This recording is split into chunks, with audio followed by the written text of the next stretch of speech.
Bon, vous avez ici l'arrière de la console X32, donc c'est une console qui est numérique. Donc c'est sûr que l'arrière peut être impressionnant de par le nombre de branchements qu'il peut y avoir, mais les branchements sont relativement simples. Alors si vous regardez, vous avez à l'extrême droite tous les branchements d'entrée. Vous voyez, c'est des XLR femelles. Fait qu'à ce moment-là, ben, si vous avez l'entrée 1, ben, à ce moment-là, ça va s'en aller dans la ligne numéro 1. Fait que vous avez une possibilité de brancher 16 entrées de ce côté-là. En dessous, vous avez des branchements qui sont un petit peu plus évolués qu'on ne traitera pas aujourd'hui. Vous avez en bas complètement le branchement pour le USB, parce qu'on peut se servir de la X32 comme carte de son aussi. Fait qu'on peut capturer le son pendant un spectacle, par exemple. Ensuite, vous avez les auxiliaires. Donc, vous avez les auxiliaires d'entrée qui sont ici en haut et les auxiliaires de sortie qui sont ici en bas.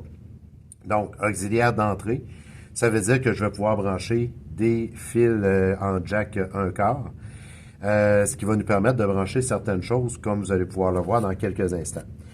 Maintenant, vous voyez ici, vous avez le Out 7 et le Out 8. Ils sont marqués en même temps Main Left, Main Right. Donc, par défaut, ce sont ces deux lignes-là qui vont nous amener, qui vont amener plutôt le son vers l'amplificateur.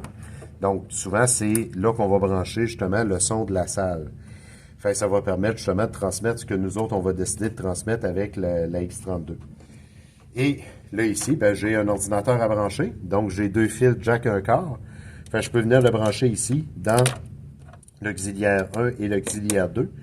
Fait que ça va me permettre à ce moment-là d'avoir mon audio qui va rentrer par les auxiliaires, puis ça me libère justement les autres prises pour pouvoir peut-être ajouter un micro éventuellement.